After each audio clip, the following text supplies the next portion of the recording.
Hello students.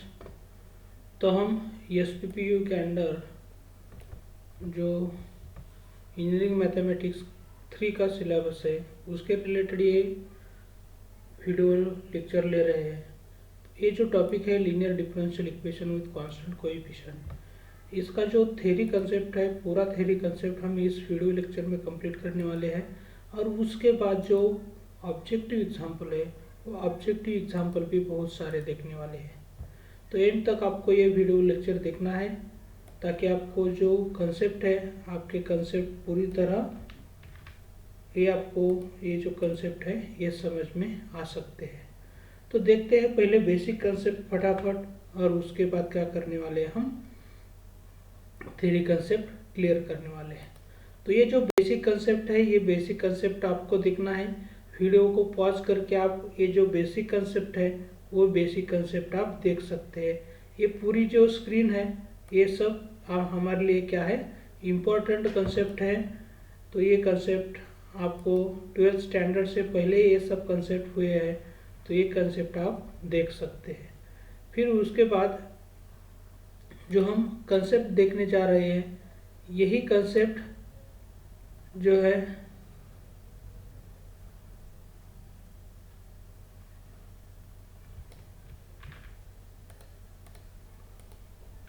और थोड़े से कंसेप्ट बाकी रह गए थे। तो ये कंसेप्ट जो है वो कंसेप्ट आपको ही देखना है कैसे आता है ये सब कुछ डिटेल में दिया है।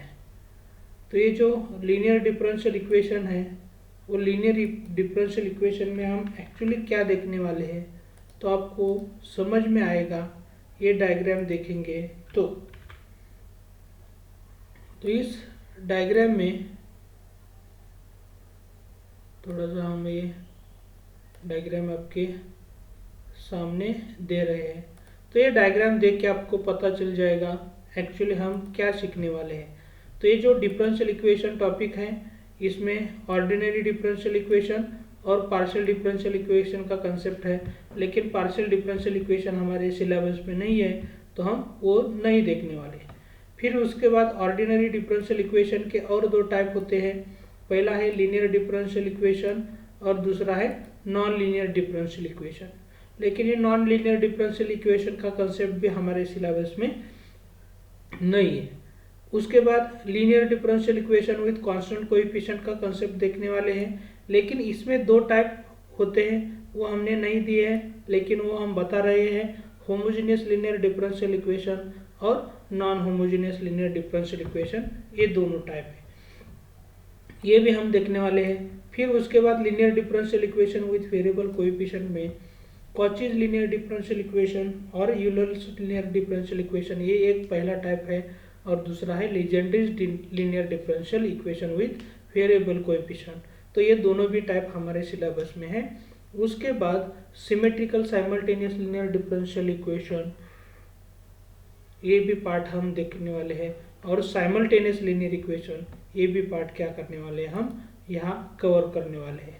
तो इसी तरह ये जो टॉपिक का रिव्यू वेन डायग्राम थ्रू हमने आपके सामने दिया है, और जो एक्चुअल कंसेप्ट देखने जा रहे हैं इसमें भी हम क्या करेंगे ये जो डेफिनेशन है वो डेफिनेशन आपको किस तरह है वो भी देखना है, ताकि ऑब्जेक्टिव के लिए डेफिनेशन का भी बहुत यूज़ करते हैं। तो इसी तरह जो डिफरेंशियल इक्वेशन है इसे ही हम linear differential equation with real constant coefficient an-1 a1 a0 ऐसा बोलते हैं। फिर उसके बाद डी ऑपरेटर जो है d is equal to d by d x, तो ये डी स्क्वायर के लिए हो जाएगा और nth पार्ट के लिए हो जाएगा। अब जब हम ये डी ऑपरेटर यहाँ यूज करेंगे तो यही क्या हो जाएगा f of d of y is equal to x of x में कन्वर्ट हो जाएगा। लेकिन ये जो एफ ऑफ डी है वो हम कैसे लिख सकते हैं, इसी तरह लिख सकते हैं। अब ये f of d is equal to 0 put करेंगे तो उसको ही हम क्या कहते हैं एक्सिलरी इक्वेशन ऐसा कहते हैं। अब ये एक्सिलरी इक्वेशन का यूज जो है वो डी के वैल्यू फाइंड आउट करने के लिए होता है, और डी की वैल्यू फाइंड आउट करने के बाद ही हम क्या कर सकते हैं कॉम्प्लीमेंट्री फंक्शन जो है वो कॉम्प्लीमेंट्री फंक्शन फाइंड आउट कर सकते हैं। तो पहले देखते हैं ये जो डिफरेंशियल इक्वेशन के जो दो टाइप है वो कौन से दो टाइप है, तो यहाँ आप देख सकते हैं complete solution of the differential equation में हमने डायरेक्ट दिया है। तो ये f of d of y is equal to 0 होता है, तो इसे हम क्या कहते हैं, होमोजीनियस लीनियर डिफरेंशियल इक्वेशन कहते हैं। तो इसका जो सॉल्यूशन होता है वो कॉम्प्लीमेंट्री फंक्शन होता है। और जो दूसरा टाइप है आप यहाँ देख सकते हैं f of d of y is equal to x of x होता है, तो उसे हम non homogeneous linear differential equation कहते हैं। इसका complete solution C F plus P I होता है। तो ये सी एफ फाइंड आउट करने के लिए यहाँ क्या करते हैं हम, to find complementary function. Complementary function क्या होता है, एसोसिएटेड होमोजेनियस डिफरेंशियल इक्वेशन। इसका associated homogeneous linear differential equation क्या होता है, f of d of y equal to 0 होता है। अब थोड़ा सा जो कॉम्प्लीमेंट्री फंक्शन है, जब हम डी के वैल्यू फाइंड आउट करते हैं तो डी के वैल्यू फाइंड आउट करने के बाद जो डी के वैल्यू है उस हिसाब से क्या होता है, कॉम्प्लीमेंट्री फंक्शन होता है।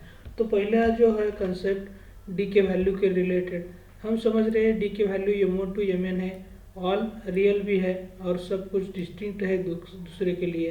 तो m1 वैल्यू के रिलेटेड कॉम्प्लीमेंट्री फंक्शन का पार्ट ये आ जाएगा, m2 के रिलेटेड ये आ जाता है, उसी तरह mn के रिलेटेड क्या होता है, इसी तरह ये जो पार्ट है ये पार्ट आता है।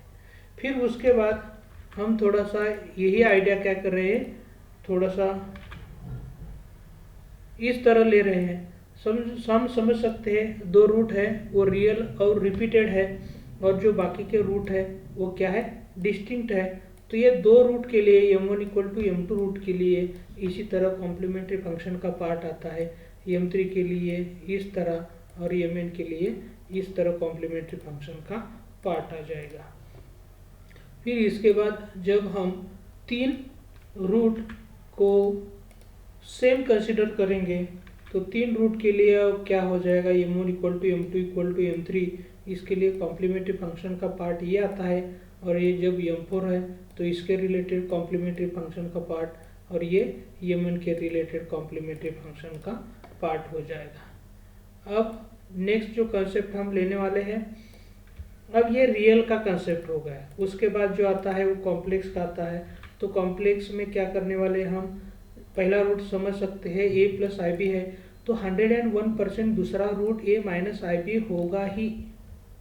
ऐसा नहीं है कि a प्लस आई बी सिर्फ रूट है इतना ही बस हो गया, तो इसका कॉन्जुगेट ऑलवेज इसके साथ ही आता है। तो जो रूट आते हैं कॉम्प्लेक्स वो कॉन्जुगेट पेयर के साथ एक साथ आते हैं, तो ये दोनों एक साथ ही आएंगे। तो ये दोनों रूट के लिए सॉल्यूशन का पार्ट है, यहाँ देख सकते हैं ये जो a है a पार्ट के लिए e रेज़ टू x जैसा आ रहा है, और ये जो b पार्ट दोनों का इमेजिनरी पार्ट यहाँ b है, तो इमेजिनरी पार्ट के हिसाब से क्या हो जाएगा, ये जो है सॉल्यूशन आ जाएगा। और m3 को हमने क्या माना है, रियल और डिस्टिंक्ट माना है, तो m3 के लिए ये सॉल्यूशन और mn के लिए ये सॉल्यूशन हो जाएगा। फिर जो फिफ्थ पार्ट है, फिफ्थ पार्ट में हम क्या कर सकते हैं, ये जो रूट है वो रूट जैसे कि कॉम्प्लेक्स है, ये a प्लस आई बी के जगह हम क्या करने वाले हैं, सिर्फ इमेजिनरी रूट कंसिडर कर सकते हैं। तो इमेजिनरी रूट आई बी और उसका कॉम्प्लेक्स ये दोनों भी एक साथ आएंगे, तो ये दोनों रूट के लिए कॉम्प्लीमेंट्री फंक्शन का पार्ट जो है ये हो जाएगा। आप यहाँ देख सकते हैं ये जो a पार्ट है यहाँ रियल पार्ट एब्सेंट है, तो यह e रेज़ टू 0x1 हो जाएगा। तो सिर्फ जो a पार्ट है ये पार्ट कॉम्प्लीमेंट्री फंक्शन का पार्ट हो जाएगा। और m3 के लिए आप यहाँ कॉम्प्लीमेंट्री फंक्शन का पार्ट और mn के लिए इस तरह कॉम्प्लीमेंट्री फंक्शन का पार्ट हो जाएगा। नेक्स्ट जो आइडिया है, फिर क्या कर सकते हैं हम, कॉम्प्लेक्स जो रूट है, कॉम्प्लेक्स रूट भी रिपीट हो सकते हैं। तो कॉम्प्लेक्स रूट रिपीट हो गए तो क्या हो जाएगा, हम समझ सकते हैं a m1 a plus i b है, तो m2 a minus i B तो हो जाएगा ही। और उसके बाद तीसरा रूट है, तीसरा root a plus i b है, तो चौथा रूट क्या होने वाला है, a माइनस आई बी। तो ये a प्लस आई बी और a माइनस आई बी उतने ही टाइम्स रिपीट हो सकते हैं, तो ये दो बार रिपीट होने के बाद ये चारों पार्ट का रियल पार्ट जो है ये हो जाएगा। तो ये के रिलेटेड इस तरह सॉल्यूशन आ जाएगा, और ये रिपीट होने के बाद ये cos bx को c1x प्लस c2 और sin bx को भी दूसरा कांस्टेंट और c3x प्लस c4 ऐसे हो जाएगा। m5 के लिए आपका सॉल्यूशन इस पार्ट का हो जाएगा, m6 के लिए सॉल्यूशन इस तरह हो जाएगा, और mn के लिए इस तरह ये जो सॉल्यूशन है ये सॉल्यूशन हो जाएगा। अब उसके बाद ये जैसे हमने कॉम्प्लेक्स के लिए कंसिडर किया है, उसी तरह जब हम इमेजिनरी रूट के लिए कंसिडर करेंगे तो इमेजिनरी रूट के लिए ये क्या हो जाएगा आप यहाँ देख सकते हैं। तो ये m1 दो बार आया है, m2 भी दो बार आया है, तो इमेजिनरी रूट है, इसके रिलेटेड ये कॉम्प्लीमेंट्री फंक्शन का पार्ट हो जाएगा। m5 के लिए ये कॉम्प्लीमेंट्री फंक्शन का पार्ट, उसी तरह m6 और mn के लिए ये हो जाता है। अब जो नेक्स्ट टर्म है, नेक्स्ट पार्ट है कॉम्प्लीमेंट्री फंक्शन का, और ये इस तरह से हम क्या कर सकते हैं, कॉम्प्लीमेंट्री फंक्शन ये रियल और डिस्टिंक्ट के लिए, लेकिन पहला root m1 equal to m है और दूसरा m2 equal to minus m है। रियल m और माइनस m मीन्स 2 और -2 ऐसे दो रूट है, तो दो डिस्टिंक्ट रूट के लिए तो आइडिया ये हमने देखी है, इसी तरह हो जाएगा। लेकिन हाइपरबोलिक का कंसेप्ट यहाँ इस तरह हो जाता है और e⁻x का इसी तरह हो जाता है। तो ये जो है ये सॉल्यूशन हम, ये भी सॉल्यूशन ही है आपका, ये भी सॉल्यूशन कॉम्प्लीमेंट्री फंक्शन ही है, और ये भी आपका क्या है, कॉम्प्लीमेंट्री फंक्शन है, लेकिन दूसरे तरीके से हमने क्या किया है यहाँ दिया है। तो ये सब जो पार्ट है कॉम्प्लीमेंट्री फंक्शन के रिलेटेड है। फिर जो पार्ट आता है वो पर्टिकुलर इंटीग्रल का, क्योंकि नॉन होमोजेनियस डिफरेंशियल इक्वेशन है तो complementary function plus particular integral है, ये क्या होता है, इसका कंप्लीट सॉल्यूशन होता है। तो हम क्या करेंगे, वन बाय वन जो पर्टिकुलर इंटीग्रल का पहला फार्मूला जो जनरल यूज करते हैं, तो y is equal to y p is equal to 1/f(d) into x of x. अब यहाँ 1/f(d) into x of x, f(d) की जगह जब d कंसिडर करेंगे तो d के लिए क्या होता है, इसमें इंटीग्रल आ जाता है, तो 1/d is stands for integration, ऐसा होता है। उसी तरह जब 1/d² है तो 1/d² के लिए क्या होता है आप यहाँ देख सकते हैं, 1/d यहाँ ऑपरेट कर सकते हैं, तो 1/d के लिए यहाँ पहले d के लिए और 1/d दूसरा है, तो दो बार क्या करना पड़ेगा, हमें इंटीग्रेशन लेना पड़ता है। और यहाँ जो नेक्स्ट पार्ट है, नेक्स्ट पार्ट क्या होता है, इसी तरह जब 1/d minus a of x होता है तो माइनस ए के रिलेटेड e⁻x इंटीग्रल के इनसाइड में होता है, e⁻x इंटीग्रल के आउटसाइड, और इंटीग्रैंड में दूसरा पार्ट जो होता है वो x इसी तरह होता है। सिमिलरली जो ए का रिप्लेसमेंट हम जब -a के साथ करेंगे तो ए का रिप्लेसमेंट -a के साथ करने के बाद -a हो जाएगा, तो ये इस तरह इसका सिंप्लीफिकेशन हो सकता है। तो ये पर्टिकुलर इंटीग्रल फाइंड आउट करने के लिए हमारे पास ये कंसेप्ट होना बहुत ज़रूरी है, तो ये कंसेप्ट भी हम यूज कर सकते हैं।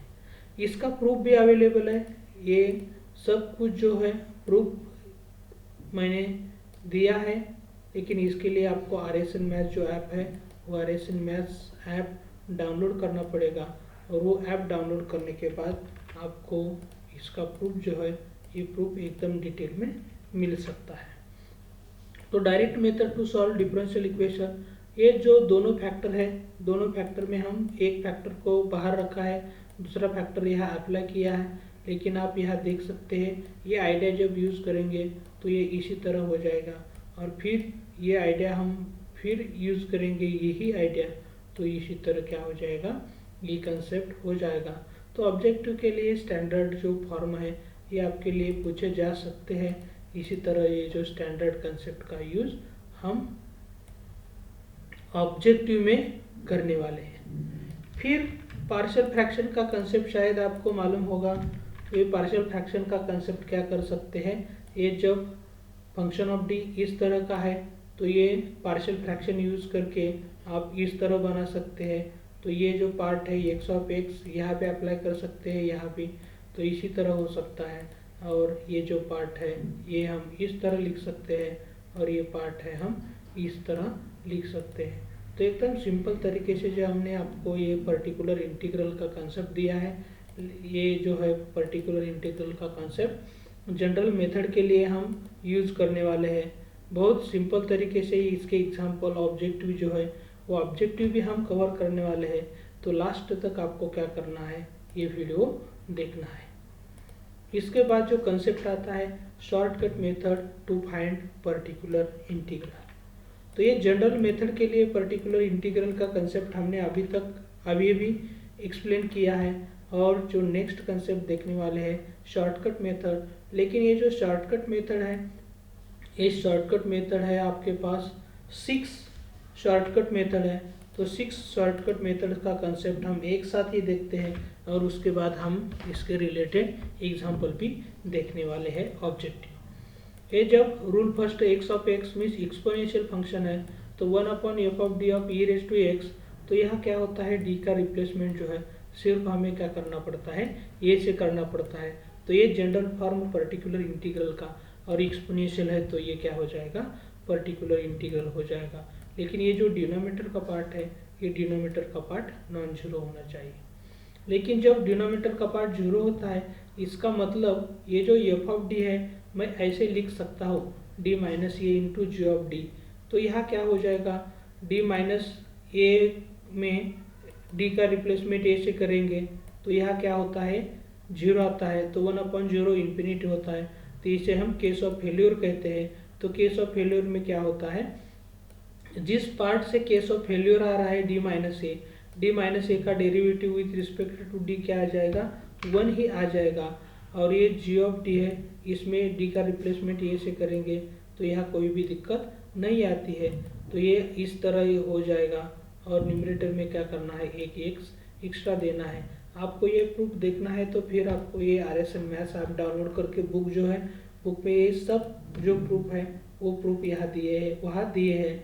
उसी तरह ये जो नेक्स्ट, अब यहाँ d minus a into g of d f of d को मानेंगे तो ये जो पार्ट आता है जी ऑफ ए, तो जी ऑफ ए का पार्ट की वैल्यू ही क्या होती है, एफ डैश ऑफ ए होती है।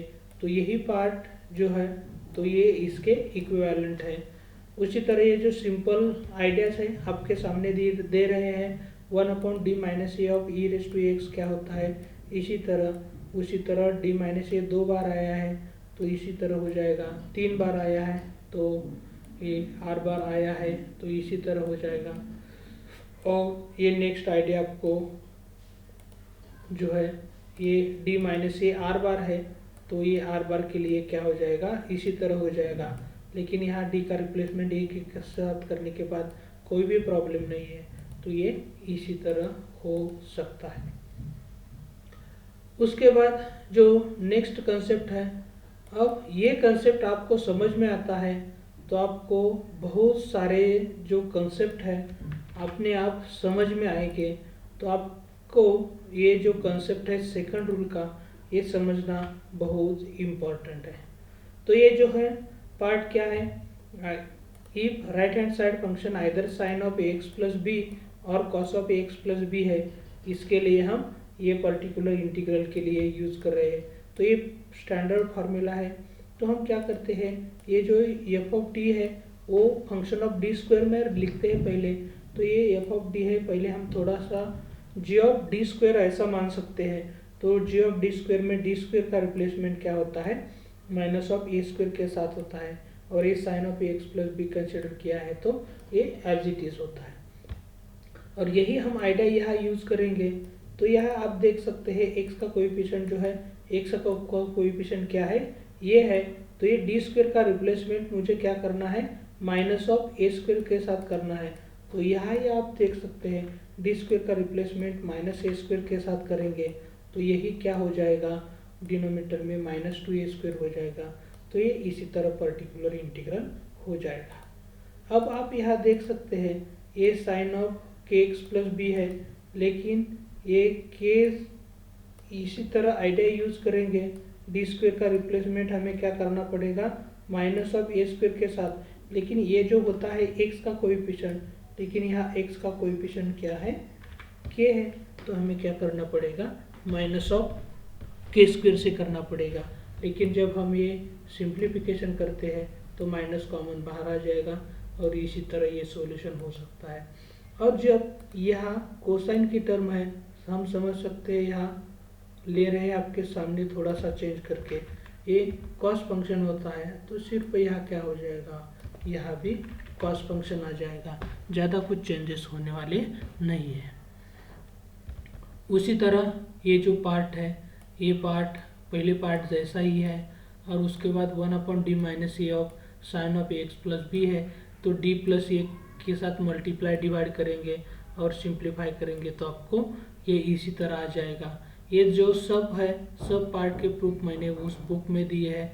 अभी तक आपने वो ऐप डाउनलोड नहीं किया है तो प्लीज़ ऐप आप डाउनलोड कर सकते हैं, और ये जो कंसेप्ट आपके साथ है तो आपको कौन सा भी और कैसा भी एग्जाम्पल हो आप ये सॉल्व कर सकते हैं। एक पर्टिकुलर एग्जाम्पल दिया है आपके सामने, यहाँ देख सकते हैं, डी क्यूब है वो हम डी स्क्वेयर इंटू डी लिख सकते हैं, और ये साइन ऑफ 2x प्लस 5 है, तो हमें क्या परमिशन है, डी स्क्वेयर का रिप्लेसमेंट माइनस ए स्क्वेयर के साथ करने का परमिशन है। लेकिन यहाँ ए की वैल्यू जो है वो ए की वैल्यू 2 है, तो minus A square means minus of 2 square, तो पहले स्क्वेयर करना है और उसके बाद माइनस साइन देना है, ना कि -2 का ब्रैकेट का स्क्वायर करना है, तो ये गलत हो जाएगा। तो ये स्क्वायर करने के बाद ऑलवेज क्या आना चाहिए, नंबर निगेटिव ही आना चाहिए। ऐसा ही हमें क्या करना है, ये रिप्लेसमेंट करना है। अब यहाँ देख सकते हैं ये ऐसे रिप्लेस करेंगे तो डी स्क्वायर की वैल्यू -4 से करेंगे तो -4d इंटू डी माइनस 8 हो जाएगा, लेकिन -4 कॉमन निकालते हैं तो d प्लस 2 हो जाएगा। अब आपको समझ में आएगा ये जो मेथड है, ये जो सिंप्लीफिकेशन है, कौन सी आइडिया यूज़ करने के बाद आता है। तो ये d प्लस 2 डिनोमीटर में है तो d माइनस 2 का मल्टीप्लिकेशन और डिवीजन हो जाएगा। फिर ये जो डिनोमीटर है इसका सिंप्लीफिकेशन आप यहाँ d a plus b into a minus b use करके ऐसे कर सकते हैं, और इसके बाद डी स्क्वायर का रिप्लेसमेंट यहाँ किया है -4 के साथ, तो ये जो डी स्क्वायर है, ये डी स्क्वायर की वैल्यू यहाँ क्या है, -4 है, और बाकी सब कुछ एज इट इज़ है। फिर ये जो न्यूमरेटर का d-2 है वो d-2 हो जाएगा, तब तक ये -4 क्या हो जाएगा, -8, और ये -1/4, तो ये 1/32 होता है। अब ये थोड़ा सा सिंप्लीफाई करना है तो ये क्या हो जाएगा, d of sine of 2x plus 5 -2 into sine of 2x plus 5 यह दिया है।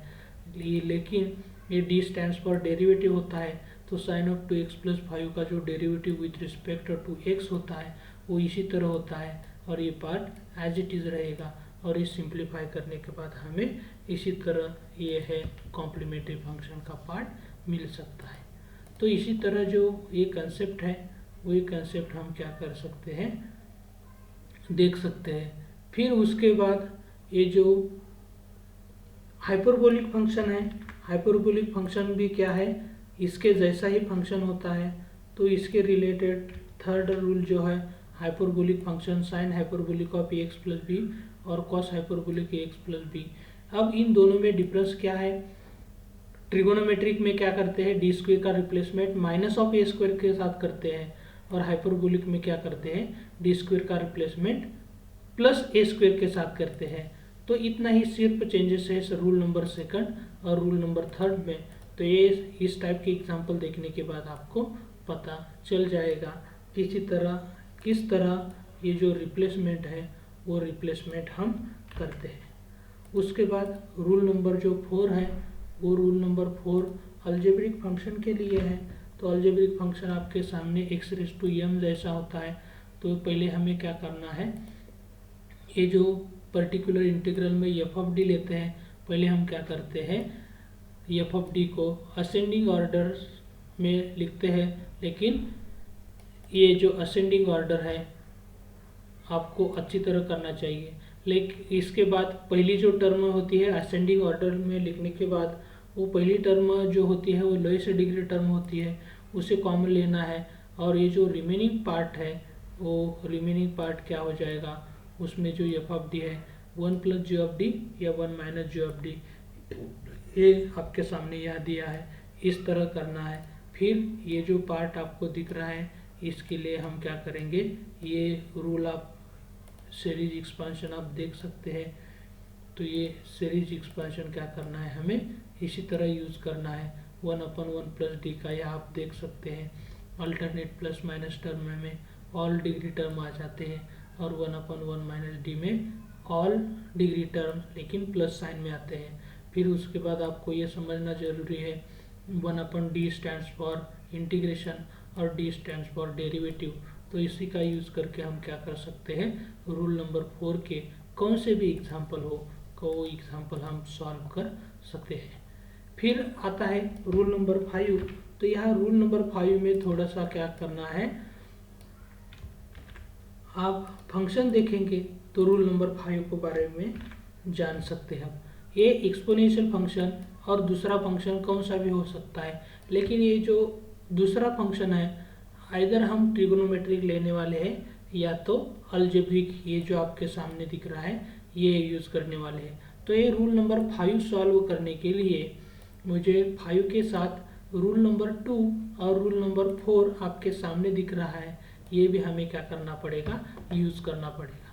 तो क्या है e⁻x इंटू u(x) होता है। तो यहाँ आप देख सकते हैं ये स्टैंडर्ड फार्मूला है पर्टिकुलर इंटीग्रल का, लेकिन इसके जगह हम ये फंक्शन लेंगे। तो ये e⁻x का इफेक्ट e⁻x बाहर आने के बाद क्या होता है यहाँ देख सकते हैं, ये e⁻x है तो यहाँ जो f(d) है तो d का रिप्लेसमेंट क्या होता है, d प्लस a के साथ होता है, और ये e⁻x बाहर आ जाता है। तो ये 1/f(d) प्लस ये सिर्फ u(x) को ही अप्लाई करना है, लेकिन ये u(x) क्या होता है, एक तो अलजेब्रिक इसके जैसा होता है या तो ट्रिगोनोमेट्रिक होता है।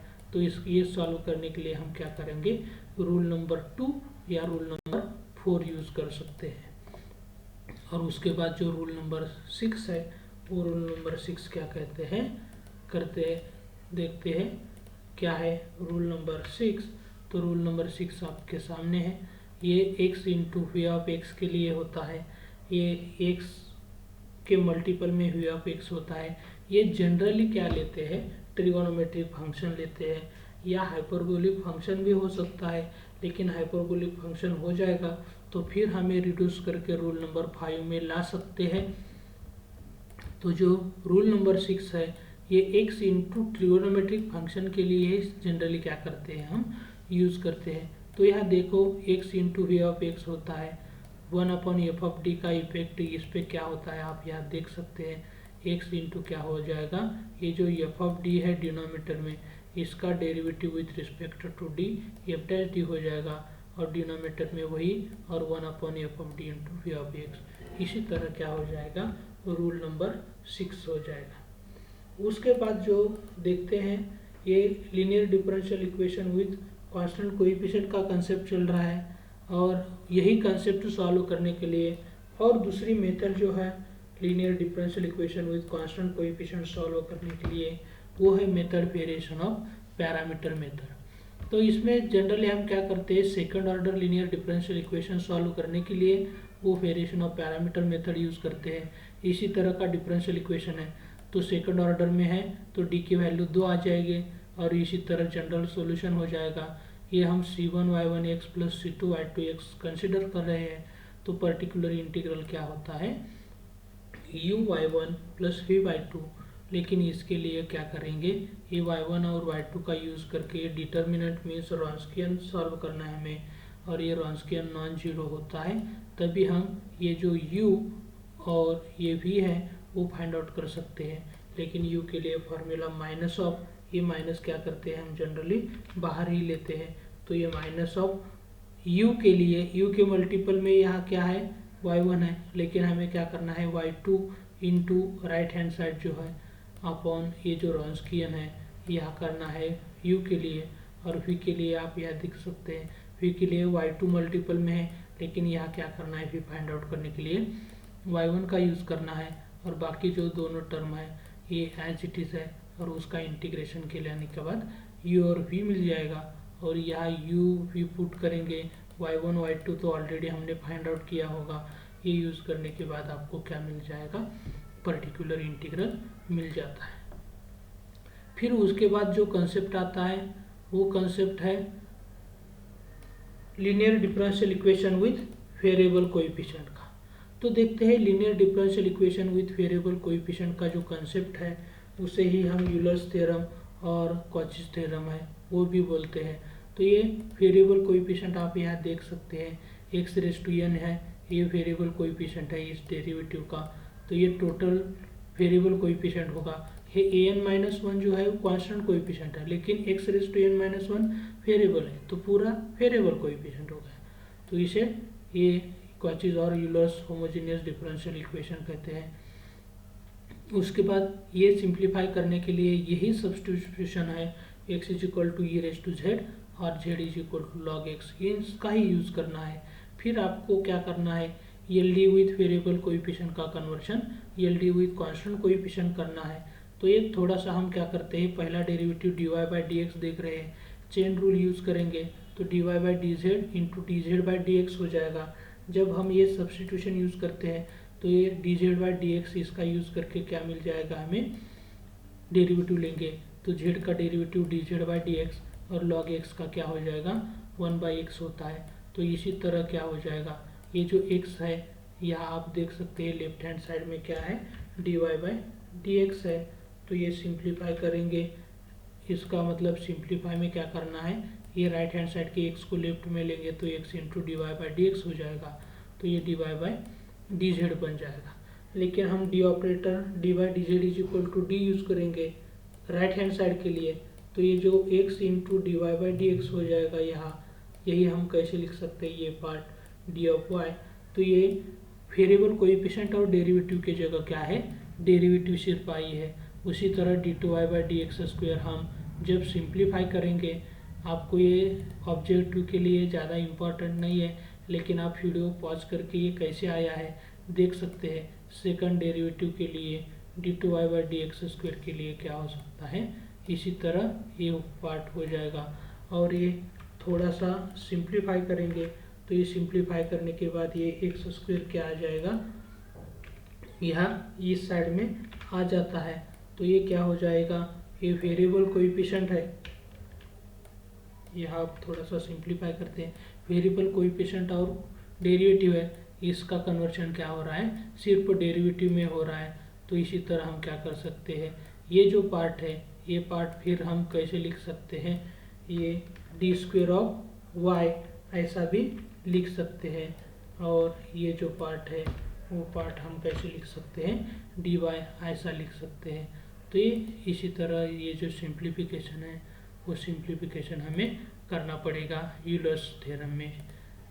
अब उसके बाद आता है जो लीजेंड्रीज लीनियर डिफरेंशियल इक्वेशन है, वो भी कौन सी मेथड है, LD विथ वेरिएबल कोएफिशिएंट का ही मेथड है। तो देखते हैं इसका सॉल्यूशन हमें कैसे फाइंड आउट करना है और क्या क्या उसकी प्रोसीजर है। तो ये लीजेंड्रीज डिफरेंशियल इक्वेशन आपको ये फॉर्म दिख रहा है, इस फॉर्मेट में होगा। ये सॉल्व करने के लिए हमें क्या करना है, x + b is equal to e⁻z या तो z is equal to log of x + b put करना है। अब जब यहाँ a और b की वैल्यू, a की वैल्यू 1 और b की वैल्यू जनरली 0 लेंगे तो लीजेंड्रीज इज रिड्यूसेस टू यूलर्स और कॉची, जो पहले वाला देखा था ना अभी हमने, उसमें कन्वर्शन हो जाएगा। तो ये dy/dx जो है dy/dz इंटू dz/dx, लेकिन z की वैल्यू ये है तो उसका डेरिवेटिव आप देख सकते हैं, ये derivative log of x + b का हो जाएगा। और थोड़ा सा सिंप्लीफाई करते हैं तो वेरिएबल कोएफिशिएंट इंटू डेरिवेटिव की जगह क्या होता है, कांस्टेंट कोएफिशिएंट इंटू डेरिवेटिव आता है। उसी तरह ये जो सेकंड डेरिवेटिव है, सेकंड डेरिवेटिव के लिए हम इस तरह ये जो कंसेप्ट है ये कंसेप्ट कर सकते हैं और ये सॉल्व कर सकते हैं। फिर नेक्स्ट जो कंसेप्ट आता है इसमें यह है symmetrical simultaneous linear differential equation. तो क्या है symmetrical simultaneous linear differential equation का कंसेप्ट, ये भी हम देखते हैं। तो ये differential equation dx/p is equal to dy/q is equal to dz/r, यहाँ p q r तीनों भी डिनोमिनेटर के टर्म है, इसमें x y z के तीनों के भी टर्म हो सकते हैं। ऐसे डिफरेंशियल इक्वेशन को सिमेट्रिकल साइमल्टेनियस डिफरेंशियल इक्वेशन बोलते हैं। इसके सॉल्व करने के लिए मेथड ऑफ ग्रुपिंग है। तो मेथड ऑफ ग्रुपिंग में पहले दो कंसिडर करके एक्स और वाई में सॉल्यूशन कर सकते हैं, पहला और तीसरा कंसिडर करके एक्स और जेड में सॉल्यूशन कर सकते हैं, और सेकंड थर्ड करके तीसरा सॉल्यूशन हम निकाल सकते हैं। फिर मेथड ऑफ मल्टीप्लायर है, वो उसके लिए हम एग्जांपल भी देखने वाले हैं। और लास्ट है मेथड ऑफ सब्स्टिट्यूशन, ये हो जाएगा सिमेट्रिकल साइमल्टेनियस डिफरेंशियल इक्वेशन की आइडिया। और उसके बाद जो कंसेप्ट है वो कंसेप्ट है simultaneous linear differential equation with constant coefficient. इसमें हम जनरली क्या कर रहे हैं, दो डिफरेंशियल, ये पहला डिफरेंशियल इक्वेशन है और ये दूसरा डिफरेंशियल इक्वेशन है, ये दोनों डिफरेंशियल इक्वेशन एक साथ सॉल्व कर रहे हैं। इसे हम साइमल्टेनियस लीनियर डिफरेंशियल इक्वेशन का कंसेप्ट कहते हैं। आप यहाँ थ्योरी कंसेप्ट देख सकते हैं। ये simultaneous linear differential equation with constant coefficient है। ये इंडिपेंडेंट वेरिएबल हम यहाँ जनरली टी यूज़ कर रहे हैं, और दो डिपेंडेंट वेरिएबल है यहाँ एक्स और वाई। तो इसका सॉल्यूशन फाइंड आउट करने के लिए हम पहले क्या करेंगे, ये तो एक्स और टी में कन्वर्ट करेंगे या तो वाई और टी में कन्वर्ट करेंगे। एक्स और टी में करने के बाद प्रीवियस आइडिया यूज़ करके सॉल्यूशन एक्स और टी में फाइंड आउट कर सकते हैं, और उसी का यूज़ करके हम सॉल्यूशन है वो वाई और टी में फाइंड आउट कर सकते हैं। तो ये ऑब्जेक्टिव है। इसके ऑब्जेक्टिव देखने के बाद आपको अच्छी तरह समझ में आएगा ये एक्चुअल कंसेप्ट क्या है और कैसे हम ये कंसेप्ट सॉल्व एग्जाम्पल ऑब्जेक्टिव के सॉल्व कर सकते हैं। तो ये जो सब कुछ कंसेप्ट है वो सब कुछ कंसेप्ट आपको, ये बुक है RSN मैथ्स ऐप, वो डाउनलोड करेंगे तो आपको इतना बहुत सारा मटेरियल है। ये जो टॉपिक है पूरे यूनिवर्सिटी के M3 के जो सब कुछ ब्रांचेस है, सब कुछ ब्रांचेस के लिए ये बुक बनाया है। अब पहला टॉपिक देख सकते हैं आप, जो लीनियर डिफरेंशियल इक्वेशन है वो 668 पेजेस का है।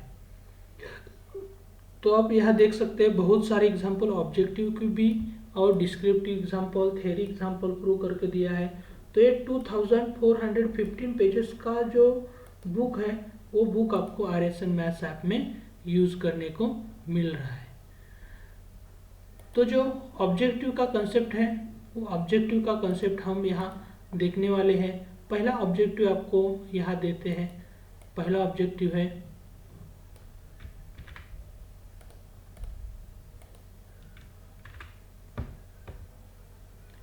if 2, 3i और 5 are the roots of auxiliary equation, means ये जो वैल्यूज है डी के वैल्यू है। तो डी के वैल्यू यहाँ आपको कितने दिख रहे हैं, यहाँ तो 3 दिख रहे हैं। तो जितने डी के वैल्यू होते हैं उतने ही क्या होते हैं, उस डिफरेंशियल इक्वेशन की ऑर्डर होती है। तो इसका मतलब सॉल्यूशन आपका क्या हो गया है, 3 हो गया है। लेकिन ये गलत है। क्यों गलत है, इसका सॉल्यूशन जो है मैंने थ्योरी एक्सप्लेन करते समय दिया था, जब कॉम्प्लेक्स और इमेजिनरी रूट आते हैं तो एक इसका कॉन्जुगेट भी क्या आता है, इसके साथ ही आता है। तो 3i रूट है तो इसका कॉन्जुगेट भी हम 101% इसके साथ आने वाला ही है। तो हम थोड़ी सी थ्योरी आपको बता रहे हैं। 3 is the root, then -3 is also root होना ही चाहिए। तो टोटल रूट कितने हो गए डी के, देखो ज़रा, 2, 3i -3i और 5, ये 4 रूट हो गए हैं। तो 4 रूट होने के बाद आपका जो सॉल्यूशन है, जितने रूट है डी के वैल्यू उतना उस डिफरेंशियल इक्वेशन की क्या हो जाएगी, ऑर्डर हो जाएगी। अब आप मुझे कमेंट करके बता सकते हैं, जब मैंने यहाँ 5i लिया है तो इनमें से कौन सा सॉल्यूशन आपका यहाँ हो जाएगा, आप मुझे कमेंट करके बता सकते हैं। नेक्स्ट जो है एग्जाम्पल, ये नेक्स्ट एग्जाम्पल भी इसी तरह का ही है, थोड़ा सा कॉम्प्लीमेंट्री फंक्शन के रिलेटेड है। तो देखते हैं नेक्स्ट एग्जाम्पल कैसे हम फाइंड आउट कर सकते हैं इसका सॉल्यूशन। तो सॉल्यूशन ऑफ डिफरेंशियल इक्वेशन दिया है। अब इसके सॉल्यूशन में हमें क्या करना है, ये होमोजेनियस डिफरेंशियल इक्वेशन है तो कॉम्प्लीमेंट्री फंक्शन जो है वही इसका सॉल्यूशन होता है। तो हमें क्या करना पड़ेगा, कॉम्प्लीमेंट्री फंक्शन फाइंड आउट करना पड़ेगा। तो देखते हैं कॉम्प्लीमेंट्री फंक्शन कैसे फाइंड आउट करते हैं और इसका सॉल्यूशन क्या हो जाएगा। लेकिन जब सेकंड ऑर्डर डिफरेंशियल इक्वेशन है तो सेकंड ऑर्डर डिफरेंशियल इक्वेशन का कॉम्प्लीमेंट्री फंक्शन फाइंड आउट करने का इससे इजी तरीका मैं आपको अभी अभी बता रहा हूँ। लेकिन पहले क्या करेंगे, जो सब यूज़ करते हैं वो तरीका यहाँ आप देख सकते हैं। यह d square plus 3d plus 5 equal to 0 है, तो ये क्वाड्रेटिक इन डी है, तो ये इसका सॉल्यूशन माइनस बी प्लस और minus root of b square minus 4ac/2a होता है। आप यहाँ a comparison a x square plus b x plus c के साथ करेंगे तो ए बी सी के वैल्यू इस तरह हो सकते हैं। वही वैल्यू यहाँ यूज़ किए मैंने, और सिंप्लीफाई करेंगे तो ये रूट ऑफ -11 क्या होता है, आई टाइम्स रूट ऑफ 11 होता है। तो ये आई टाइम्स जो है ये कॉम्प्लेक्स रूट का कंसेप्ट है, तो ये अल्फा प्लस आई बीटा कंसिडर करेंगे तो इसके रिलेटेड सॉल्यूशन का पार्ट क्या आता है, रियल पार्ट जो अल्फा है इसके रिलेटेड ये सॉल्यूशन पार्ट, और बीटा के रिलेटेड क्या हो जाएगा ये सॉल्यूशन पार्ट। लेकिन अल्फा की वैल्यू -3/2 है तो यहाँ हो जाएगा, और बीटा की वैल्यू रूट ऑफ 11/2 है तो उसके रिलेटेड ये सॉल्यूशन हो जाएगा। अब यही इस टाइप का पर्टिकुलर इंटीग्रल फाइंड आउट करने के लिए मैं इससे इजी जो आइडिया है वो आइडिया मैं आपको दे रहा हूँ। वो आइडिया क्या है आपके सामने दे रहा हूँ, बहुत सिंपल सी आइडिया है, लेकिन वो समझना भी क्या है बहुत इम्पोर्टेंट है।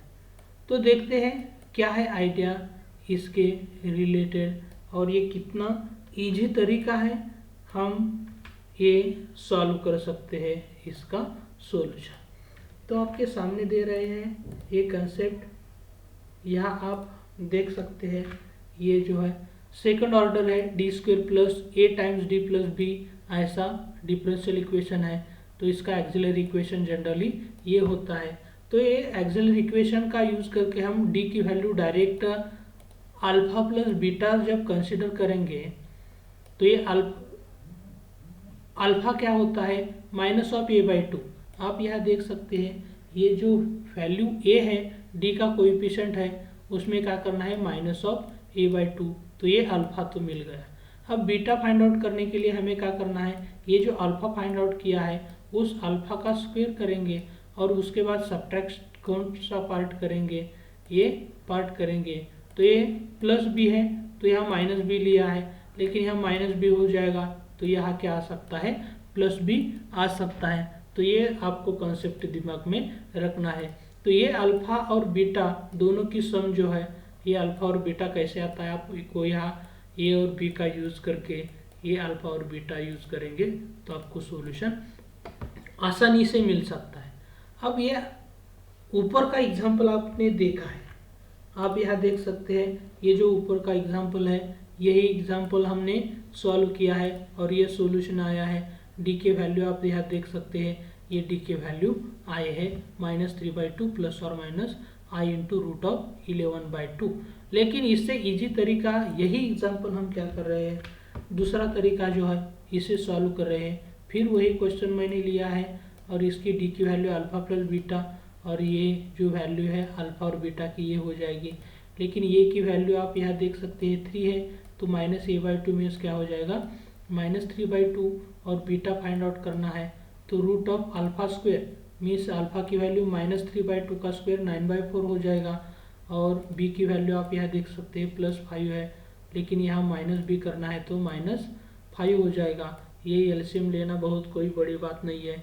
तो ये -11/4, लेकिन 4 डिनोमिनेटर है उसका रूट 2 आता है, रूट में निगेटिव है तो आई आता है, और 11 का रूट ऐसे निकलता है। तो ये बीटा की वैल्यू इस तरह हो जाएगी, अल्फा की वैल्यू -3/2 आप यहाँ देख सकते हैं, और बीटा की वैल्यू ये चूज करना है मुझे, ये बीटा की वैल्यू क्या हो जाएगी इसी तरह ये वैल्यू मुझे मिल सकती है।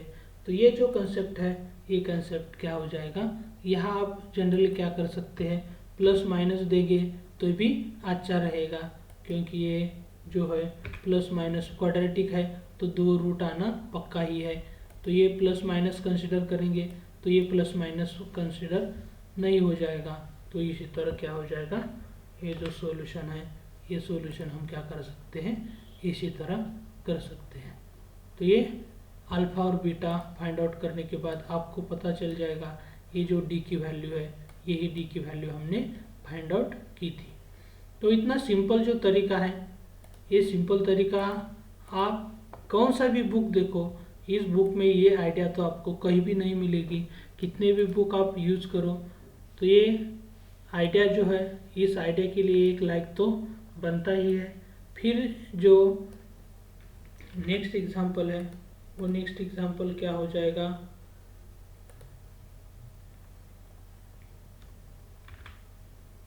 इस तरह का एग्जांपल है d⁴ माइनस 2d² प्लस 1 है।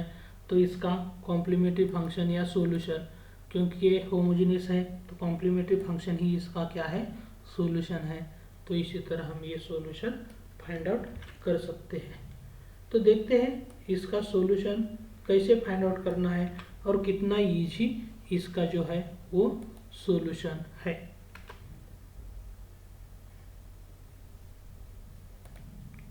तो देखते हैं इसका सॉल्यूशन फाइंड आउट करने के लिए हम क्या करेंगे। ये जो एक्सिलरी इक्वेशन है, ये एक्सिलरी इक्वेशन ले रहे हैं। अब इस एक्सिलरी इक्वेशन में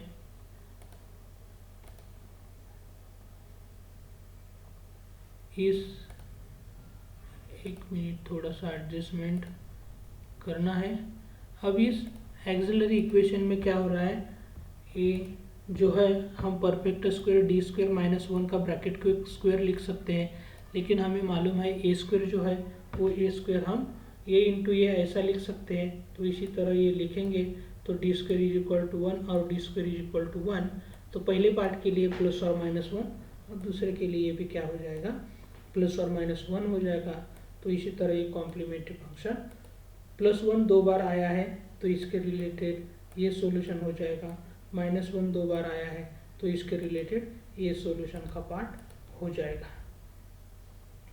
अब जो नेक्स्ट कंसेप्ट है वो नेक्स्ट कंसेप्ट थोड़ा सा थ्योरी कंसेप्ट है, वो थ्योरी कंसेप्ट भी आपको देखना है ताकि ये जो कंसेप्ट में थ्योरी ऑब्जेक्टिव एग्जाम है, ऑब्जेक्टिव एग्जाम में क्या करते हैं जनरली थ्योरी कंसेप्ट भी आ सकते हैं, तो इसके रिलेटेड भी हम अवेयर होना चाहिए। तो देखते हैं क्या है इसके ऑब्जेक्टिव और क्या है इसका सॉल्यूशन। तो यहाँ आप देख सकते हैं for the differential equation d of y = x of x, ये सिंपल डिफरेंशियल इक्वेशन लिया है। तो इसका पर्टिकुलर इंटीग्रल क्या हो जाएगा, इसका थ्योरी कंसेप्ट दिया है, देखा है हमने। इसका पर्टिकुलर इंटीग्रल क्या होता है generally 1/f of d of x of x, लेकिन f ऑफ d की वैल्यू d है तो 1/d स्टैंड्स फॉर क्या हो जाएगा, इंटीग्रेशन हो जाएगा। तो इसी तरह ये जो कंसेप्ट है ये कंसेप्ट हम क्या कर सकते हैं, थ्योरी कंसेप्ट जो है वो कर सकते हैं। फिर इसके रिलेटेड एग्जांपल भी 1 या 2 मार्क के लिए आ सकते हैं। तो ये एग्जांपल आपको सामने यहाँ दे रहा हो तो ये particular integral of the differential equation, इस तरह का डिफरेंशियल इक्वेशन है। तो मुझे पर्टिकुलर इंटीग्रल कैसे फाइंड आउट करना है ये मेथड आपको बताना है। लेकिन ये बहुत सिंपल तरीके से मैंने यहाँ एक्सप्लेन किया है और बहुत ऑब्जेक्टिव चाहिए तो आप ये RSN मैथ्स ऐप भी डाउनलोड कर सकते हैं और वो जो 2400 पेजेस का बुक है वो भी आप यूज़ कर सकते हैं।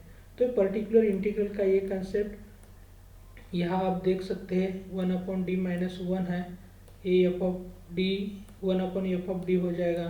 तो यहाँ अप्लाई करेंगे तो -1 के related e⁻x inside e⁻x outside ऐसा हो जाएगा और इसी तरह ये हो जाएगा। लेकिन ये जो पार्ट है वो न्यूमरेटर का है, लेकिन हम ये फार्मूला जब यूज़ करेंगे integration of f'/f = log f, तो ये डायरेक्ट और इंटीग्रेशन मिल जाता है और यही ऑप्शन नंबर कौन सा है, डी है। तो एकदम आसान तरीके से हम क्या कर सकते हैं, ये इंटीग्रेशन है वो इंटीग्रेशन सॉल्व कर सकते हैं।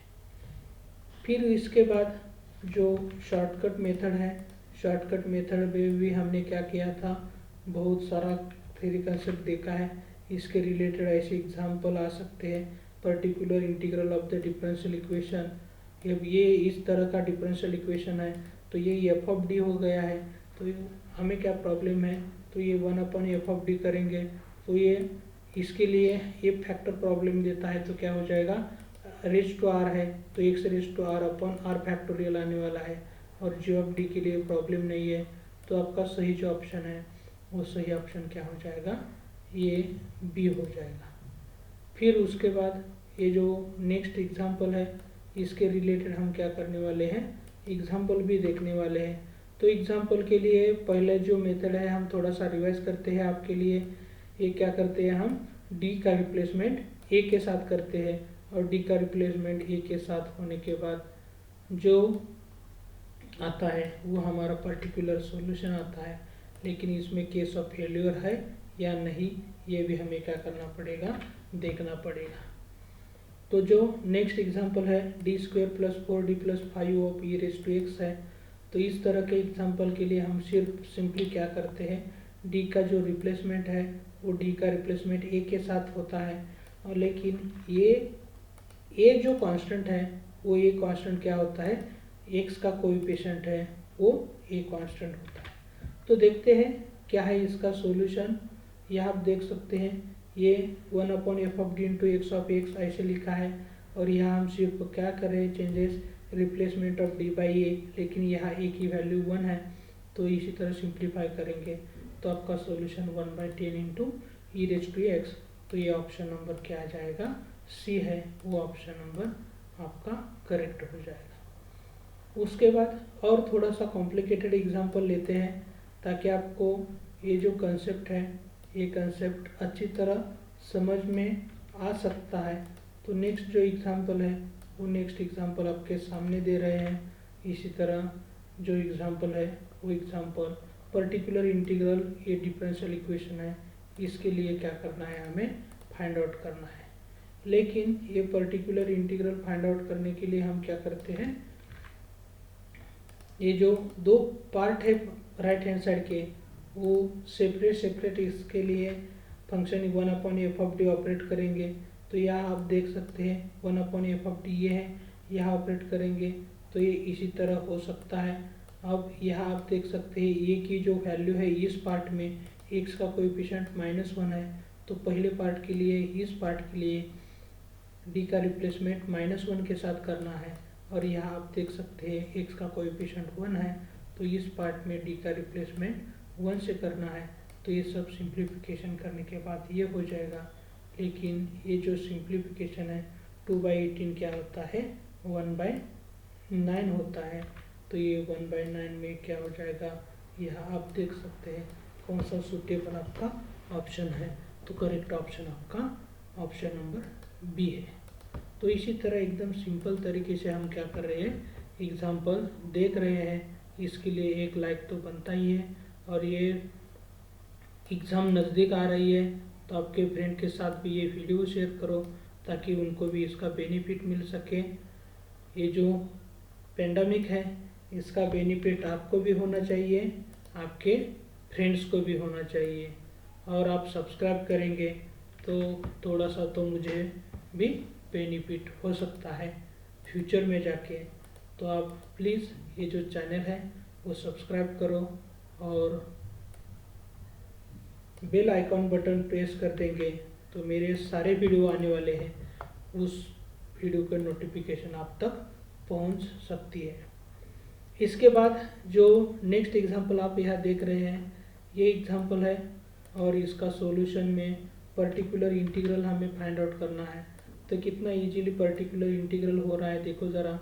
यहाँ ये जो a है, a की वैल्यू 4 है तो रिप्लेसिंग d/a, लेकिन यहाँ डिनोमीटर में d का रिप्लेसमेंट a से करेंगे तो यह डिनोमीटर में 4 का स्क्वायर क्या आता है, 16 आता है। यहाँ आप सिंप्लीफिकेशन देख सकते हैं, ये 16 हो जाएगा, ये 20 हो जाएगा, और ये सिंप्लीफाई करने के बाद क्या हो जाता है, यहाँ 0 हो जाता है। तो डिनोमीटर में 0 आता है तो इसे हम केस ऑफ फेल्योर कहते हैं। उस वक्त हम क्या करते हैं, यही जो पार्ट है यही पार्ट यहाँ लेते हैं, लेकिन न्यूमरेटर में x लेके और डिनोमीटर कैसा लेते हैं, with respect to d derivative लेना है। तो d² - 5d + 4 का डेरिवेटिव आप यहाँ देख सकते हैं 2d - 5 है, और ये फंक्शन है एज इट इज। तो इस तरह ये पर्टिकुलर इंटीग्रल हो जाएगा। लेकिन यहाँ डी की टर्म अभी भी प्रेजेंट है, लेकिन उसके बाद हम क्या करेंगे, फिर डी का रिप्लेसमेंट ए के साथ करेंगे और ये सिंप्लीफाई करेंगे तो आपको क्या मिल जाएगा, ये पर्टिकुलर इंटीग्रल मिल जाएगा और आपका सही जो ऑप्शन है वो सही ऑप्शन नंबर सी हो जाएगा।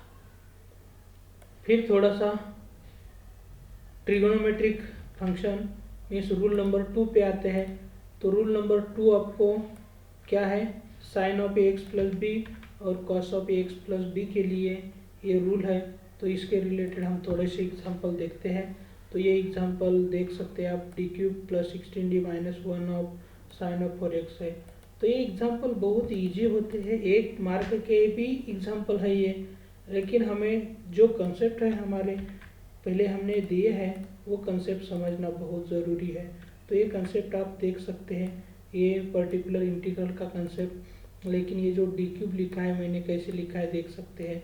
और ये जब ट्रिगोनोमेट्रिक फंक्शन है तो यहाँ हम रिप्लेसमेंट कौन सा पार्ट करते हैं, डी स्क्वायर का रिप्लेसमेंट माइनस ए के साथ, means minus of 3 square minus 9 हो जाएगा।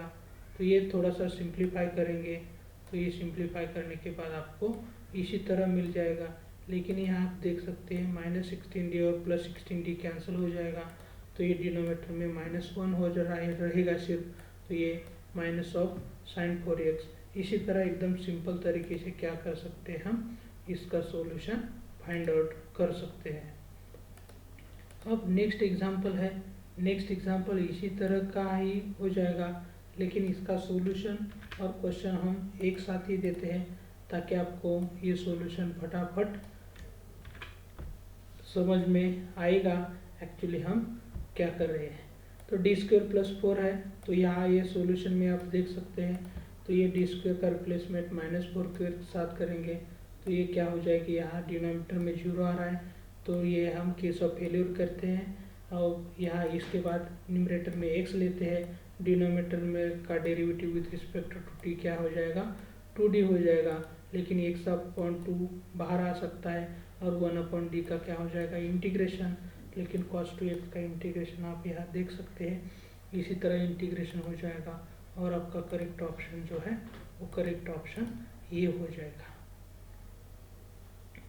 अब इसके बाद नेक्स्ट जो एग्जांपल है फिर इसी तरह का ही एग्जांपल हो जाएगा, लेकिन थोड़ा सा कॉम्प्लिकेटेड एग्जांपल हम क्या करने वाले हैं, यहाँ कंसिडर करने वाले हैं। तो ये जो एग्जांपल आप देख सकते हैं, बहुत सारे एग्जांपल उस ऐप डाउनलोड करेंगे तो आपको देखने को मिल जाएंगे।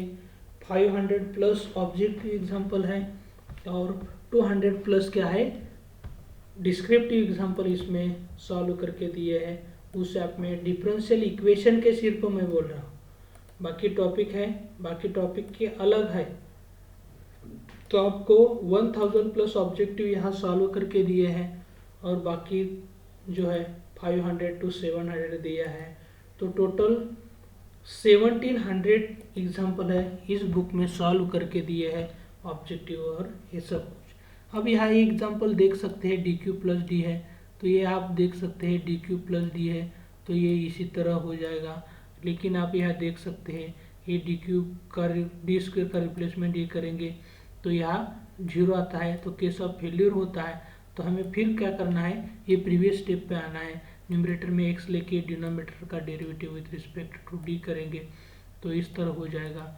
और फिर हमें कॉस या साइन है तो डी स्क्वायर का रिप्लेसमेंट कौन से पार्ट से करना है, D square is replaced by minus of A square. तो इसी तरह ये सिंप्लीफिकेशन क्या हो जाएगा, मिल जाएगा। नेक्स्ट जो एग्जांपल है फिर हम थोड़ा सा क्या करते हैं, थर्ड मेथड देखा था तो थर्ड मेथड किसके रिलेटेड है, हाइपरबोलिक फंक्शन के रिलेटेड है। तो थर्ड मेथड में एग्जांपल जो है, थर्ड मेथड का एग्जांपल देखते हैं और कितना इजीली हम सॉल्व कर सकते हैं ये आप देख सकते हैं। तो ये इक्वेशन है, तो यहाँ आप देख सकते हैं पर्टिकुलर इंटीग्रल या हाइपरबोलिक फंक्शन है तो डी स्क्वायर का रिप्लेसमेंट ए स्क्वायर के साथ हो जाएगा या 2 स्क्वायर के साथ हो जाएगा। तो ये 1/10 into cos hyperbolic of 2x।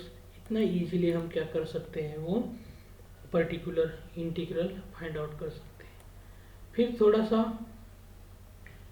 और सिंप्लीफाई करना है और थोड़ा सा कॉम्प्लिकेटेड एग्जांपल सिंप्लीफाई करना है तो हम क्या करेंगे, दूसरा एग्जांपल आपको देते हैं। तो दूसरा एग्जांपल आपके सामने है, ये D square plus 4d minus 2y cos hyperbolic 2x है। तो इसी तरह ये पर्टिकुलर इंटीग्रल हो जाएगा।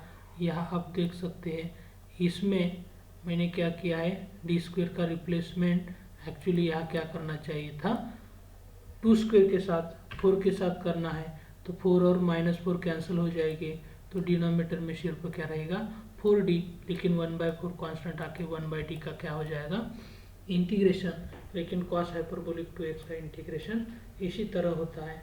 और ये सिंप्लीफाई करने के बाद आपको क्या मिल जाएगा, आपका जो करेक्ट ऑप्शन है वो करेक्ट ऑप्शन आपको देखने को मिल सकता है। फिर उसके बाद फोर्थ शॉर्टकट मेथड है। Fourth shortcut method algebraic function के लिए है। तो इसके लिए आप यहाँ एग्जांपल देख सकते हैं, D square plus 1 of x square है। तो 1/f(d) स्टैंडर्ड फार्मूला है, ये हम इस तरह लिख सकते हैं। पहले हमें क्या करना है, यही जो पार्ट है यही पार्ट इंक्रीजिंग ऑर्डर में लिखना है। तो ये डी स्क्वेयर प्लस 1 है, वो हम कैसे लिख सकते हैं, 1 प्लस डी स्क्वेयर ऐसे लिख सकते हैं। तो इसी तरह ये इंक्रीजिंग ऑर्डर है, ये इंक्रीजिंग ऑर्डर हमने आपके सामने तैयार किए हैं और ये हम ऐसे लिख सकते हैं। और सीरीज एक्सपेंशन यूज़ करेंगे तो इस तरह हो जाएगा। और ये यहाँ देख सकते हैं, यहाँ पावर x की 2 है, तो 2 पावर d की आने तक ही d के टर्म लेने हैं, बाकी सब हम इग्नोर कर सकते हैं, कोई दिक्कत नहीं होगी। तो इसी तरह 1 इंटू एक्स स्क्वेयर क्या हो जाएगा, यहाँ एक्स स्क्वेयर देख सकते हैं। और ये minus of D square of x square, तो यहाँ D square of x square means 2 bar derivative x square की आ जाती है 2 आती है, और ये एक्स स्क्वेयर। तो इसी तरह ये पर्टिकुलर इंटीग्रल का कंसेप्ट रूल नंबर 4 में हो जाएगा। और जब हम नेक्स्ट एग्जांपल कंसिडर करते हैं तो नेक्स्ट एग्जांपल इसी तरह एग्जांपल है, वो आप यहाँ देख सकते हैं। अब D square minus 1 of x cube है, तो ये आप देख सकते हैं, ये इसका इंक्रीजिंग ऑर्डर में क्या करना पड़ेगा, हमें माइनस कॉमन लेना है और ये इस तरह हम कर सकते हैं। और इसी तरह ये सिंप्लीफिकेशन करना है। यहाँ एक्स क्यूब है तो डी क्यूब तक टर्म मुझे लेनी है, यहाँ d⁴ है तो इसका मुझे कोई भी बेनिफिट नहीं होने वाला है, तो ये मैं डिलीट भी कर सकता हूँ। तो इसी तरह ये जो टर्म्स है ये टर्म लेने हैं, तो 1 इंटू एक्स क्यूब इसी तरह हो जाएगा। और D square of x cube, इसका मतलब 2 बार डेरिवेटिव एक्स क्यूब का लेंगे, तो 2 बार डेरिवेटिव एक्स क्यूब का लेने के बाद फर्स्ट टाइम लेंगे तो 3x स्क्वेयर और उसके बाद एक्स स्क्वेयर का 2x होता है। तो ये सिंप्लीफाई करने के बाद इसी तरह डेरिवेटिव मिल जाएगा। तो आपका पर्टिकुलर इंटीग्रल जो है पर्टिकुलर इंटीग्रल आपको ये मिल सकता है। अब जो नेक्स्ट मेथड है फिफ्थ शॉर्टकट मेथड है, वो फिफ्थ शॉर्टकट मेथड का एग्जांपल हम देखने जा रहे हैं। तो फिफ्थ शॉर्टकट मेथड में क्या होता है, एक एक्सपोनेंशियल फंक्शन होता है और जो दूसरा फंक्शन है एक तो अलजेब्रिक हो सकता है या तो ट्रिगोनोमेट्रिक हो सकता है। तो देखते हैं इसका सॉल्यूशन हमें कैसे फाइंड आउट करना है। तो ये जो डिफरेंशियल इक्वेशन है आप यहाँ देख सकते हैं, ये पर्टिकुलर इंटीग्रल फाइंड आउट करने की कोशिश कर रहे हैं, लेकिन डी स्क्वेयर प्लस 4d+4 जो है हम इसी तरह लिख सकते हैं। अब e⁻² का इफेक्ट यहाँ सिर्फ होने वाला है, तो e⁻² का इफेक्ट क्या हो रहा है, d का रिप्लेसमेंट d-2 के साथ हो रहा है और ये e⁻² आउटसाइड में आ रहा है और ये बाकी यहाँ ऑपरेट करना है। लेकिन यहाँ ब्रैकेट में आप देख सकते हैं +2 और -2 कैंसिल हो जाएंगे तो 1/d² आ जाएगा। लेकिन d² जो है तो ये सेकंड रूल हमने अभी देखा है, तो d² का रिप्लेसमेंट -a² के साथ या हमें -3² के साथ करना है। तो इसी तरह सिंप्लीफाई करने के बाद आपको ये पर्टिकुलर इंटीग्रल जो ऑप्शन सी है, वो ऑप्शन सी सही ऑप्शन है, वो आपको मिल जाएगा। और दूसरा तरीका देते हैं और थोड़ा सा हम क्या करते हैं, इसमें सिंप्लीफिकेशन करते हैं, थोड़ा सा अलग तरह का एग्जाम्पल कैसे पूछा जा सकता है वो हम यहाँ देखने वाले हैं। अब यहाँ ए एग्जाम्पल देख सकते हैं, D square plus 4d plus 4 है ये फंक्शन। अब थोड़ा सा एग्जाम्पल हम क्या कर रहे हैं, यहाँ 4 के जगह 5 लेने वाले हैं। तो यही एग्जाम्पल है, तो इसका सॉल्यूशन क्या हो जाता है आप यहाँ देख सकते हैं। पहले एग्जाम्पल में 4 था, यहाँ 5 है, लेकिन सॉल्यूशन भी क्या होने वाला है, यहाँ चेंज होने वाला है। तो देखते हैं ये जो पार्ट है, यही पार्ट हम कैसे लिख सकते हैं। थोड़ा सा एक स्टेप मैं क्या करता हूँ, एक्स्ट्रा आपके सामने चेंजेस करके लेता हूँ, ताकि आपको समझ में आ सकता है ये जो मैंने किया है वो क्या किया है। तो ये 4d प्लस 5 है, तो 5 को हम कैसे स्प्लिट कर सकते हैं, 4 प्लस 1 कर सकते हैं। और ये जो D square plus 4d plus 4 है, वही हम कैसे लिख सकते हैं, d प्लस 2 ब्रैकेट स्क्वेयर और रिमेनिंग 1 है, इसी तरह लिख सकते हैं। अब यहाँ e raise to minus 2x का इफेक्ट, यहाँ d का रिप्लेसमेंट क्या हो जाएगा, d माइनस 2, लेकिन ये प्लस 2 पहले ही है तो ये इसी तरह हो जाएगा। और ये ब्रैकेट सिंप्लीफाई करेंगे तो सिर्फ डी स्क्वेयर, लेकिन ये cos 3x है तो यहाँ डी स्क्वेयर का रिप्लेसमेंट माइनस ए स्क्वेयर के साथ हो जाएगा। और इसी तरह ये सिंप्लीफिकेशन करने के बाद -1/8 आ जाएगा। तो आप जो प्रीवियस एग्जांपल और ये एग्जांपल देखने के बाद, यहाँ 4 था तो यहाँ 1/9 आया था, और यहाँ 5 है तो यहाँ 1/8 आया है। तो इसका हम कोई रिलेशन नहीं जोड़ सकते, लेकिन थोड़ा सा भी चेंज करेंगे तो सॉल्यूशन में क्या आ जाता है, चेंज आ जाता है। यही हम आपको समझाना चाहते हैं। और लास्ट जो शॉर्टकट मेथड है, वो लास्ट शॉर्टकट मेथड क्या है, x into v of x. इसके लिए ये शॉर्टकट मेथड हम आपको इसका एग्जांपल दे रहे हैं। तो ये जो एग्जांपल है, x into sine of 2x consider कर रहे हैं।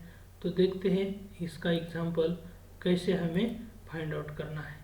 तो ये x इंटू साइन 2x है, लेकिन एफ ऑफ डी जो है वो क्या है, आप यहाँ देख सकते हैं सिंपली d दिया है, लेकिन आपको समझने के लिए मैंने क्या किया है, यहाँ ये जनरल आइडिया लिखा है, ये साइन 2x यहाँ एज इट इज़ है। तो यहाँ एफ ऑफ डी की वैल्यू ही क्या है, एफ ऑफ डी की d है, तो यहाँ डिनोमीटर में d आ जाएगा। और यहाँ आप क्या कर सकते हैं, ये जो एफ ऑफ डी है डेरिवेटिव क्या हो जाएगा, 1 हो जाएगा। तो ये थोड़ा सा क्या आया है यहाँ, गलत नहीं कह सकते, लेकिन यहाँ सिर्फ हम क्या करेंगे, ये यूज़ करने के बाद आपको ये स्टेप अच्छी तरह समझ में आएगी। x माइनस ये d का डेरिवेटिव यहाँ 1 आ सकता है, डिनोमीटर में d, तो ये 1/f ऑफ d इस तरह हो जाएगा। और यहाँ 1/d जो है 1/d और साइन 2x यहाँ ऐसे लिख सकते हैं, लेकिन 1/d का क्या हो जाएगा, इंटीग्रेशन, और यह 1/d स्क्वेयर है तो d स्क्वेयर का रिप्लेसमेंट माइनस ए स्क्वेयर के साथ होने के बाद ये इसी तरह ये जो सॉल्यूशन है, ये सॉल्यूशन आपको मिल सकता है। फिर इसके बाद जो नेक्स्ट कंसेप्ट है, नेक्स्ट कंसेप्ट आपको वेरिएशन ऑफ पैरामीटर मेथड है, इसका कंसेप्ट हमने क्या किया था, वहाँ देखा था। तो फिर हम क्या करेंगे, यहाँ भी वही कंसेप्ट कंसिडर करने वाले हैं। तो आपको पता चलेगा ये जो सॉल्यूशन है, इसका सॉल्यूशन हम जनरल आइडिया है, तो जनरल आइडिया में v की वैल्यू क्या होती है, तो यह v की वैल्यू आप यहाँ देख सकते हैं। थ्योरी कंसेप्ट हमने अच्छी तरह देखा है, तो इस कंसेप्ट में ये जो v की वैल्यू है, ये v की वैल्यू क्या आती है वो भी डिटेल में बताया है। फिर उसके बाद नेक्स्ट जो एग्जांपल है, वो नेक्स्ट एग्जांपल आप यहाँ देख सकते हैं। तो ये नेक्स्ट जो एग्जांपल है, वो नेक्स्ट एग्जांपल हम यहाँ देख रहे हैं। तो यहाँ इस एग्जांपल में क्या हो जाएगा, आप यहाँ देख सकते हैं। ये डिफरेंशियल इक्वेशन है, इसका कॉम्प्लीमेंट्री फंक्शन दिया है, इसका मतलब c1y1x प्लस c2y2x, ये y1 की वैल्यू है, ये y2 की वैल्यू है, और हमें फिर फाइंड आउट करना है। तो इसका एक्सप्लेनेशन में क्या करना पड़ेगा, पहले रॉन्स्कियन फाइंड आउट करना पड़ेगा। ये रॉन्स्कियन आप यहाँ देख सकते हैं, y1 y2 पहला रो है, y1 डैश और y2 डैश ये दूसरा रो है, ये y1 डैश y2 डैश ये y1 और y2 के रिस्पेक्टिवली डेरिवेटिव है। और ये डेरिवेटिव पुट करने के बाद सिंप्लीफाई करेंगे तो रॉन्स्कियन आपको क्या मिल जाएगा, 2 मिल जाएगा। लेकिन v की वैल्यू जो है इंटीग्रल इस तरह है, अभी अभी हमने जनरल थ्योरी देखी थी। लेकिन y1 की वैल्यू क्या होती है, पहली वैल्यू यहाँ cos 2x हो जाएगा, ये राइट हैंड साइड जो है वो x ऑफ x होता है, और डिनोमिनेटर का रॉन्स्कियन जो है वो अभी अभी हमने फाइंड आउट किया है। यह सिंप्लीफाई करेंगे तो ये tan 2x क्या हो जाता है, sin 2x upon cos 2x, ये डिनोमिनेटर का 2 बाहर आ जाता है। तो इसी तरह cos को cos कैंसिल हो जाएगा, सिर्फ sin 2x रहेगा, और sin 2x का यह इंटीग्रेशन आप देख सकते हैं। इसी तरह इंटीग्रेशन लेने के बाद आपको आपका सॉल्यूशन मिल जाएगा। तो ये था concept variation of parameter method का। उसके बाद और थोड़ा सा दूसरा एग्जांपल देखते हैं, ताकि आपको और जो कंसेप्ट है ये कंसेप्ट अच्छी तरह समझ में आ सकता है। तो ये जो नेक्स्ट एग्जांपल है, नेक्स्ट एग्जांपल यह आपके सामने दे रहे हैं। तो एग्जांपल नंबर 14 ये है D square minus 6d plus 9, और इसी तरह का एग्जांपल इसका कॉम्प्लीमेंट्री फंक्शन भी दिया है। नहीं तो आपको क्वेश्चन में पूछा जा सकता है ये डिफरेंशियल इक्वेशन है तो आपको कॉम्प्लीमेंट्री फंक्शन का है, तो ये कॉम्प्लीमेंट्री फंक्शन है, ठीक है। लेकिन ये डिफरेंशियल इक्वेशन है, ये कॉम्प्लीमेंट्री फंक्शन है, और वो दूसरा ही कंसेप्ट आपको पूछना चाहते हैं। तो इसके रिलेटेड ये आपका पर्टिकुलर इंटीग्रल है, लेकिन इस इंटीग्रल में फी की वैल्यू क्या है। फिर इसी तरह का एग्जांपल है, तो ये y1 y2 आप यहाँ देख सकते हैं, ये y1 है, और यहाँ y2 की जो वैल्यू है c2 के मल्टीपल में x into e raise to 3x, ये क्या है y2, इसका डेरिवेटिव वगैरह अच्छी तरह हमें फाइंड आउट करना पड़ेगा, और रॉन्स्कियन ये हो जाएगा। तो ये फी की वैल्यू इस तरह हम फाइंड आउट कर सकते हैं। तो एकदम सिंपल तरीके से हम क्या कर रहे हैं, इसका जो सॉल्यूशन है वो सॉल्यूशन देख रहे हैं।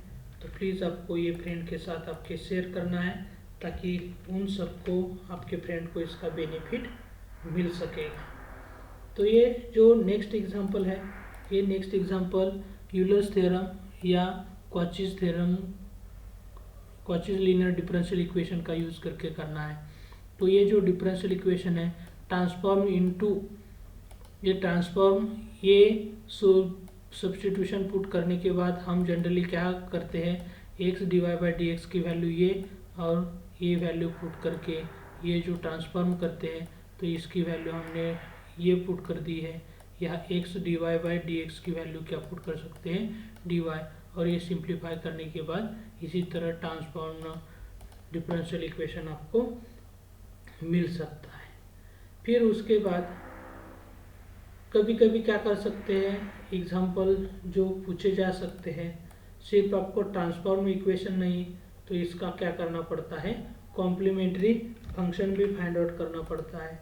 तो नेक्स्ट एग्जाम्पल आप यहाँ देख सकते हैं, ये क्या है डिफरेंशियल इक्वेशन, और उसका सॉल्यूशन हम कैसे फाइंड आउट कर रहे हैं। तो यहाँ थोड़ा सा क्या हुआ था, कॉपी पेस्ट का प्रॉब्लम आया था। तो ये आपके सामने डिफरेंशियल इक्वेशन है, इसका हमें क्या करना है, सॉल्यूशन फाइंड आउट करना है। तो ये प्रोसीजर आप वीडियो पॉज करके देख सकते हैं। ये ट्रांसफॉर्म इक्वेशन है, इसमें ये एक्सिलरी इक्वेशन आपका मिल जाएगा, और ये एक्सिलरी इक्वेशन में सिंप्लीफाई करेंगे तो डी के वैल्यू 2 आएंगे, तो यहाँ ये कॉम्प्लीमेंट्री फंक्शन हो जाएगा। लेकिन जब हम ये सब्स्टिट्यूशन पुट करते हैं, ये सब्स्टिट्यूशन, तो ये क्या होता है, जेड में आता है, और फिर हमें क्या करना पड़ता है, ये ई रेज टू जेड की वैल्यू जो x है इसी तरह पुट करके सिंप्लीफाई करना पड़ता है। तो आपका करेक्ट ऑप्शन क्या हो जाएगा, इसी तरह हो जाएगा। तो इसी तरह ये जो एग्जांपल है, ये एग्जांपल हम क्या कर सकते हैं, सॉल्व कर सकते हैं। फिर जो नेक्स्ट एग्जांपल है वो next example Legendre's homogeneous linear differential equation के हैं। तो ये इसी तरह लीजेंड्रीज डिफरेंशियल इक्वेशन है, तो हमें पर्टिकुलर इंटीग्रल फाइंड आउट करना है। तो एकदम इजी एग्जांपल है, आपको डरने की ज़रूरत नहीं है। यह आप देख सकते हैं, ये जनरली पर लीजेंड्रीज के जगह ये यूलर्स का ही एग्जांपल है। तो इसी तरह हम ये सब सिंप्लीफाई करेंगे तो पर्टिकुलर इंटीग्रल इसका फाइंड आउट करना है। तो ये क्या हो जाएगा, एक्सपोनेंशियल फंक्शन है तो रिप्लेसमेंट ऑफ d/3 हो जाएगा।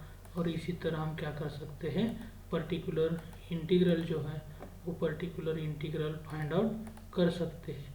तो ये जेड में है पर्टिकुलर इंटीग्रल, लेकिन फाइनल में हमें क्या करना है, एक्स में ही लेना है, क्योंकि इस डिफरेंशियल इक्वेशन में जेड को कहा भी मेंशन नहीं किया है, एक्स और वाई में है।